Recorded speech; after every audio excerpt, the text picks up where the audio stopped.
هیوان هات ام بقاسی چند خباس هلوجارتنی باشوری کردستانی بکن آمدکاری چوانه پیواژویا پروپاگاندای دست بکریه تو چوا دبینی تو شوپینی پروپاگاندای هەڵبژاردننی کوردانژی وەک یا تورکان یعنی لەسەر بنگەها کیکی خاین بکە کیکی هیچ و پوش بکە لەسەر وێ بنگە هێدمش ji خۆ پرۆگرامێکیوان نینە ینی بەڕاستیژ ینی سلۆغان هەنا لێ ji بۆی کو میلەتێکی نەشیارە و میلەتەکە ناپرسەژی کە ئەو سلۆغانێک کوهون داوێژن چاوا پێکتینن یعنی دەبێژە ئەزوە زەنگین بکەم چاوامە زەنگین دکە یانی ئانجی ئەم ئەس گەندەلیێ یعنی گەندەلی کۆڕپشن یۆڵسوزلک بە تورکی ژێرا دەبێژن فەسادیە ئەزێ ژهۆلێ ڕاکەمێت و فەسادیە چۆ ژهۆلێ ڕادەکەی ما فەسادی کە تێ ناو ماڵاتە لەناو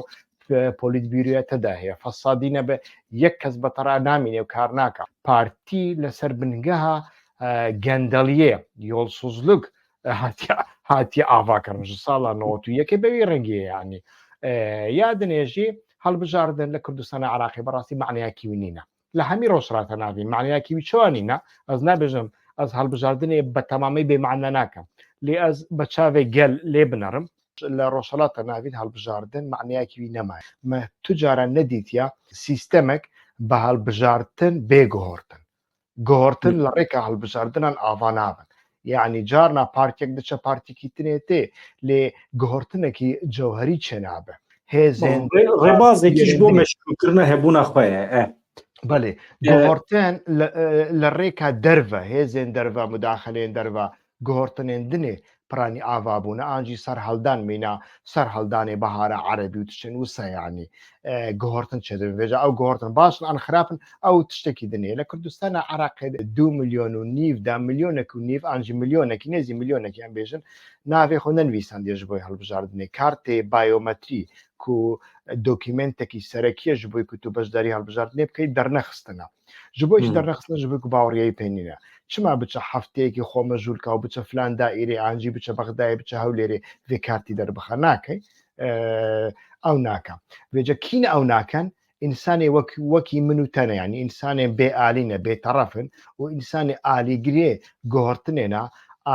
ئالیگرێ باشیێنە لێ هێڤیە دە باشیێدا نابین ئێکو ئەو کار دەردخەن خۆ ئامادە دەکەن ji بۆی هەڵبژاردنێ دەوارە یاساییدەکینە ئەوێن کو لە سیستەما گەندەڵیێ یە پارتیاندا فایدە دەبینن موچەیەکی وێ هەیە معاشەکی وێ هەیە ئانجی پارتیە ئەو لە دائیرەیەکی دامەزراندیە پارتی ئەو کریە مەئمورێک لە دائیرەیەکی ئانجی هەنێک موچێن پارتیان هەنە دەبێژن تۆزوبا ئانجی دەبێژن بندووار بندیوار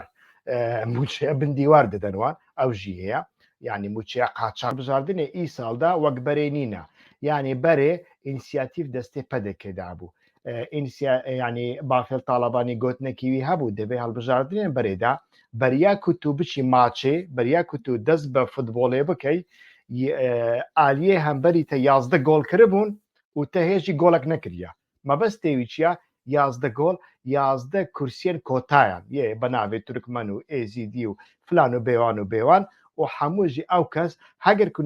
هەگەر و ئەتنیکێوان تورکمەنژی بە لێ پەدەکە بوون ئەو ڕاستیەکە ینی پەدەکە بوو ئێزیدی بوو لێ پەدەکە بوو تورکمان بوو پەدەکە بوو سوریانی بوو کلدانی بوو لێ پەدەکە بوو ناوەڕۆکەی خۆدا یعنی 11 کورسیەوی هەبوون یادنێ هەرێما کوردستانی یەک باز نەبوو لە گۆڕی وێ بازنێ ji بۆی و دەنگێ پەدەکە لە دهۆکێ پڕ زێدە بوون چ کرەبا چ نەکربا دیسا پەدەکە کورسیەن وی دشون 45 و 41 دە هەڵبژاردنە ئی ساڵدا ئەو تشتانە هاتنە گۆهۆرتن دەوێ هەڵبژاردنێدا کۆمیسیۆنە هەڵبژاردنێ هەرێما کوردستانی کو بەرێ ji ئالیە پارتیان دەسەڵاتدار هاتبوو ئاواکردن ئەف کارەوی پێنینە کۆمیسیۆنا بەغدایێ کار دکە یادنێژی یعنی بێگومان پشتی مرنە جەلال تاالبانی تشتێکی دنهاتیە گۆهۆرتن بەرێ جەلال تاالبانی ji بۆی کو چەند مەسەلە هەبوون یعنی ji شەڕی ناوخۆیی بێتاقەت ببوو شەڕ نەدەخواست نەفرەت لە شەڕی ناوخۆیی دەکرد پەشیمانیا خۆ دەرخستە بوو و دەگوت ji غێنی شەڕژی تو نەکاری بە پەدەکێرە تشتێکی بکەیت ji بۆی کو هەگەر چینژی وڵاتێ چین بە پەدەکەرا بچە هەڵبژاردنێ دیسا پەدەکە سەر دەکەوێت قەنەعەتێکی گوسا بوو لۆماژی ئەو چ کردبوو پێرا سازیا بوو یعنی ئۆزلاشمە بە تورکی پێرا دەبێژن ئۆزلاشمێک پێرا کرد بوو کو کورسیا سەر و کۆماری عراقیش بووی مام جەلال بێ یا دنێژی کوردستان ژ بووی پەدەکێ بێ نەها مام جەلالژی نەمایە وەفات کردیا زارۆکێوی ئەو خەمێوان نینە کورسیا سەر و کۆماری عراقی ژوارە پڕ خەم نینە ینی دیسە دەستێواندایە لێ کەسێکی مینە مام جەلال لەسەر ناڕوونە و نەک ji bo wê hazir nîne تعوîzên pir mezin bidin pedekê Niha rewşa yenekê çi ye? Hêza wî zêde biye gelo? Niha bafêlek hatiye êdî rast û çep nas naka pir tund e hemasetê wî pir bilind e gutarên wî gutarên çi bêjim agir têda ye. Hîva karakterê bafil wisa yan hêza xwe ji derekî din digire ji ber ku hem karakterê wî hem axaftina wî pir dijwar e pir tûjdar dike. نه برێدا بافل شخصیەتێ وی وسە شخصیەتێکی هەندێکی حەماسیە سەرتە حەماسیە تشتێکی گوت ڕاست و چەپ نینە دکێ گوتنێ خۆتی نەجێ لێ ئەو نایوێ معنای کەس لە پشتوینینە یعنی لە پشت بافێڵ تاالبانی مؤسسەیەکی مەزن هەیە و ئەو مؤسسە پڕ بەهێزە تەجروبێوان هەنە وەک من گوت ماڵباتە ئیبراهیم ئەحمەد لە پشتوینە ئیبراهیم ئەحمەد ji ساڵە 64 بە بارزانیان ڕا دەناوە شەڕدا بوو حتا مرد ئەو تجاران تعویز نەدا حتا نەخواست لە کوردستانی بمرێ لە لەندن مرد جەنازەیاوی برن کرد حتا ji بۆی و مام جەلال بە ماڵباتە بارزانی را لە هەف کرد پشتی ئیتیفاقە واشنگتۆن 1999 ئیبراهیم ئەحمەد تەکیدێن خۆ بە زاڤایە خۆ جەلال تاالبانی را بڕین قوت کرد لێ ئەف زارۆکێنوی ji aliyê ماڵباتە ئیبراهیم ئەحمەد مەزن بوونە پڕ باێ خۆ نەدیتنە بەڕاستیژی بافێڵژی یەک جوانەیە مؤسسەکی پڕمەزن لە پشتوێ یەک لەتیف ڕەشیدە سەر و کۆمار مێرێ مەتاویە شاناز ئیبراهیم ئەحمەدا کەسایەتێکی سکولارە فکرێوی نەتەوی هەنە ینی هەر چار پارچێ کوردستانی تشتێنە تەکلێنویژی خۆشن بە پارتیان ڕا بە پەکێکی ڕا بە پارتیان ڕۆژ ئاوارە تەکلێوی پرخۆشن بە پارتیان کوردستانە ئیرانی ڕاژی تەکلێوی ڕاستی پرخۆشن خانمەکی هەنێک لە هەمبەری ماڵا بارزانی ئەوژی هەنێکی توندە Quba Talabani hinek insanek helîm xuya dike, sakin xuya dike. Quba Talabani birayê bafile, birayê biçûk e. Tesîrewî çi ye di nava yenekê de? Ez bawerim tesîrewî kêmtir e lê ji aliyê malbatê û hem ji bo pedekê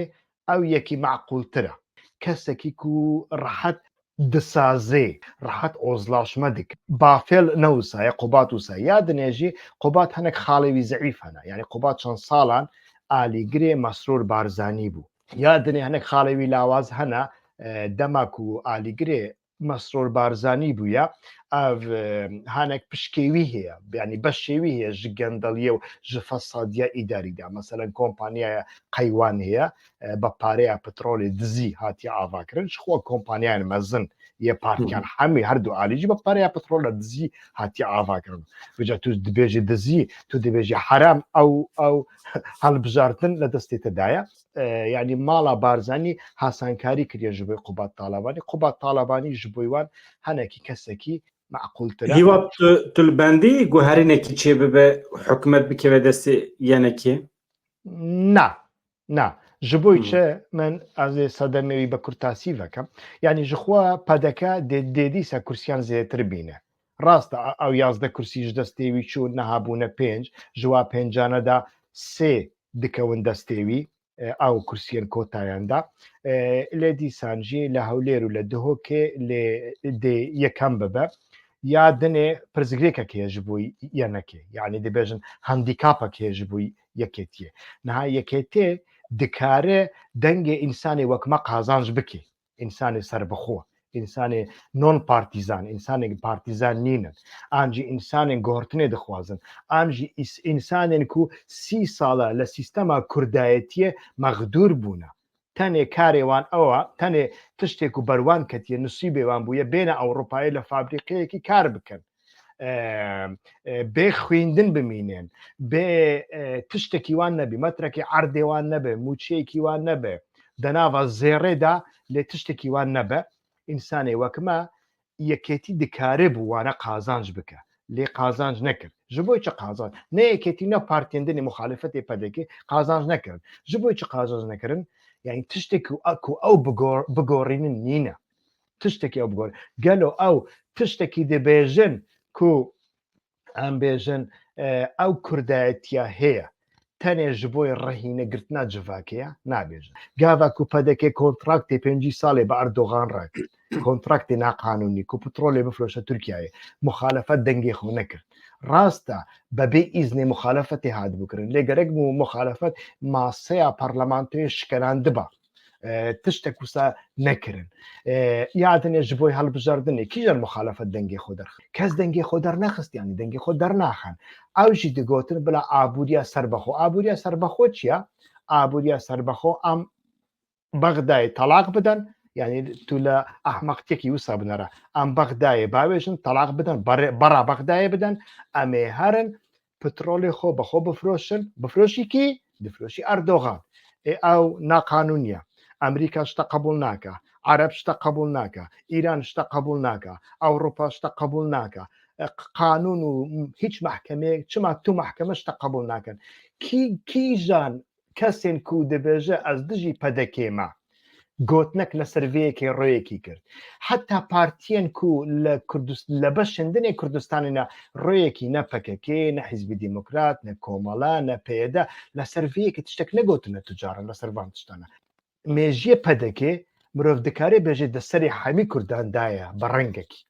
پرزگرێکە کوردان بە پەدێکی ڕاچیە پرزگرێکە کوردان بە پەدێکی ڕاتەنی ئەوە گاوە و پەدەکە بە ئاریکاریە دژمنێوان دکا گازنجە و گازنجێ خۆ دەکەن تەنی ئەوە ئەوژی نەڕاستە یعنی تو نەکاری ببی مخالفت ئەو مخالفەتی ئەردۆغان وسانە تو نابە مخالفت لەسەر بنگایەکی حقوقی و یاسایی و دیموکراسی و مافێ مرۆڤان و شەفافیەتی ئاوا دەبێت ئەv لە ناوە یەکێتی ئۆپۆزیۆن نەکرد یەک یادنێ گاواکو ناکەن گاواکو عینی تشتی دەپارێزن ئەس چما بچم هەڵبژاردنێ کاک بەدران چما ناوێ خۆ بنویسم چما دەنگی خۆ بدەم ji bo tiştekî nabînim yeketî ew tişt kiribiya dikarî bû kesên wek min qazanç kiribe û dikarî bû dengê xwe kiribane çil kursî 10 kursî ji pedekê birivan hikûmet tek dan lê niha yeketî tenê hinek kursiyê wî zêde dikin pedeke jî hinek kursiyê wî kêm dikin dîsa pedeke dibe hikûmet û hikûmetê pêktîne lê pirsyar dewr de ew gero Mesrûr Barzanî dîsa dibe serok وەزیر ئانا ji bo ku Mesrûr Barzanî di dema Mesrûr Barzanî de hikûmet û mekûmet nema parçebûn çêbû qutubleşma bi Tirkî dibêjin cem sergerayî pir zêde bû tekiliye parken hemî xirab bû beriya Mesrûr Barzanî kêmekî bibejî tekiliye PKK û PDK hebûn tekiliye PDK û yekêtiye hebûn dema Mesrûr Barzanî tekilî qet neman tiştek nema heta ئاریگرێ wî ji destê wî reviya Qubat Talebanî ji destê wî reviya xwînê hevdû dimjin pirsiyar ew pedeke serket li şûna Mesrûr kî hazir dike